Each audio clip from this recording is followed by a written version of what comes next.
প্রধানমন্ত্রী শেখ হাসিনা মানে বাংলাদেশের প্রধানমন্ত্রীর কথা বলছি। তিনি পদত্যাগ করেছেন, দেশ ছেড়েছেন। তারপরই একটা বিষয় সামনে আসছে, সেটা হচ্ছে আয়নাঘর। এই আয়নাঘর বলতে আপনারা কি বোঝেন? চারিদিকে আয়না বা কাঁচ লাগানো একটা ঘর? আদৌ সেটা নয়। বাংলাদেশের মানুষ বলছেন আয়নাঘর মানে হচ্ছে গুমখানা।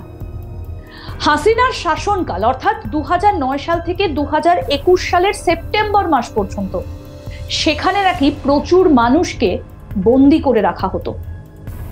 একটা তথ্য বলছে যে প্রায় 605 জনকে সেখানে গোপনে বন্দি করে রাখা হয়েছিল। তথ্য পরিসংখ্যান বলছে ওই বন্দীদের মধ্যে 81 জন বন্দির নাকি মৃত্যু হয়েছিল। সেখানে এতদিন যারা বন্দী ছিলেন, যারা সেখান থেকে বেরিয়ে আসতে পেরেছেন, তারাই ওই আয়নাঘরে কি কি হতো সেই সম্পর্কে তথ্য তুলে ধরেছেন।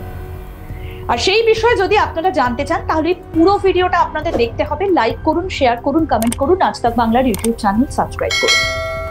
এই আয়নাঘর সম্পর্কে আপনাদের বলবো, তবে তার আগে একটা ভিডিও বানিয়েছিলাম শনিবার ওয়ারা।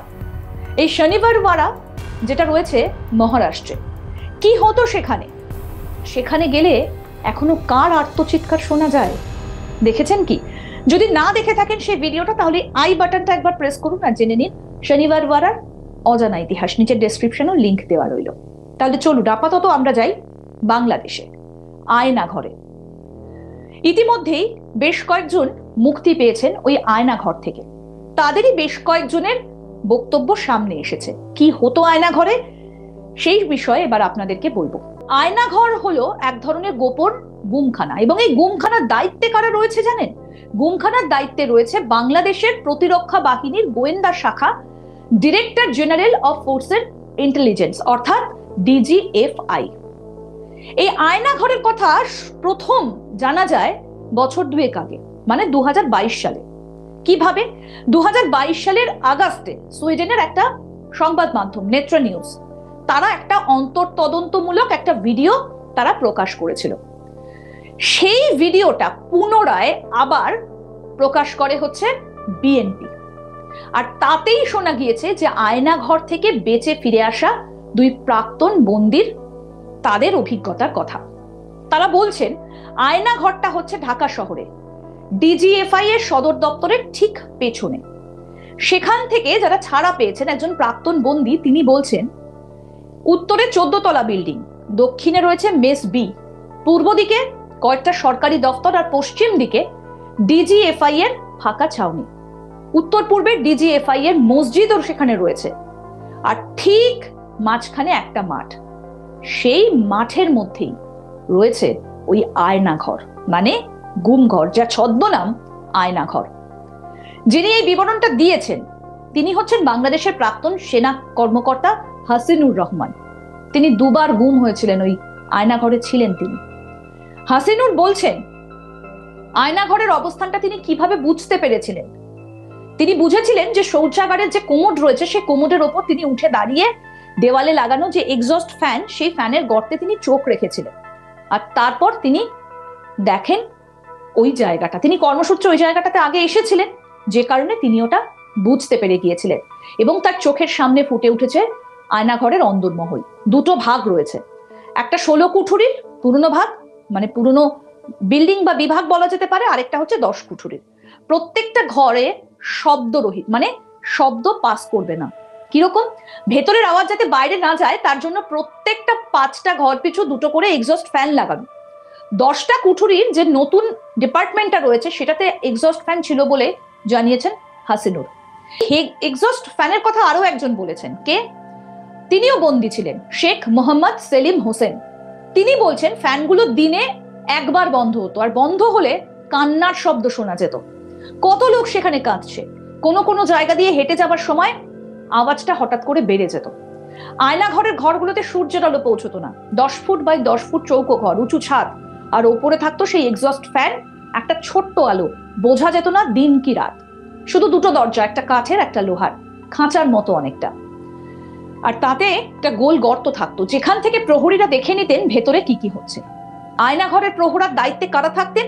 সামরিক বাহিনীর অবসরপ্রাপ্ত কর্মীরা। মোট 4 জন করে প্রহরী থাকতেন, 2টো শিফটে কাজ হতো।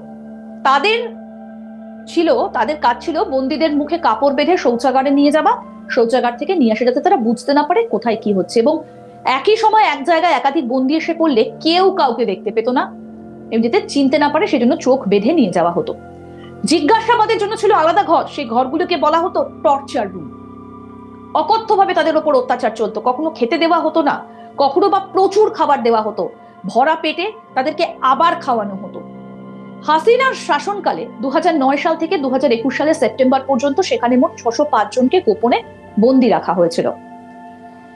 এবং আরো যে তথ্য উঠে আসছে, 2009 থেকে 2017 সাল পর্যন্ত সরকারের প্রত্যক্ষ বা পরোক্ষ মদতে নিখোঁজ হন 402 জন মানুষ। এই তথ্যটা প্রকাশ করে ঢাকা ভিত্তিক মানবাধিকার সংগঠন অধিকার।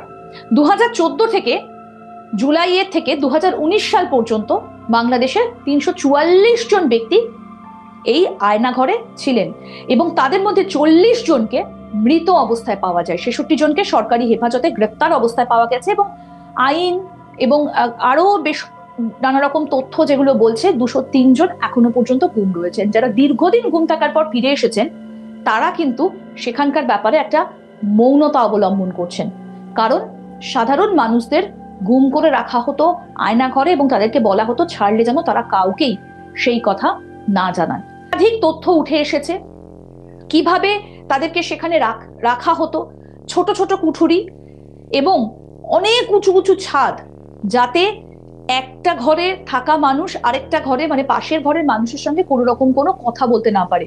এক্সস্ট ফ্যানের শব্দ এতটাই জোরে ছিল যাতে তারা কি বলছেন সেই কথা পাশের রুমে গিয়ে না পৌঁছয়।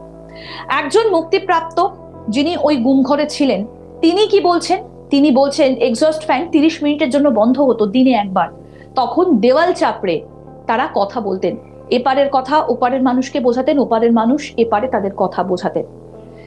কখনো খেতে দেওয়া হতো না, আবার কখনো বা এত পরিমাণ খেতে দেওয়া হতো যে তাদেরকে সেই খাবার খেতে বাধ্য করা হতো, এমনকি অনেকে অসুস্থ হয়ে পড়তেন সেই খাবার খেয়ে।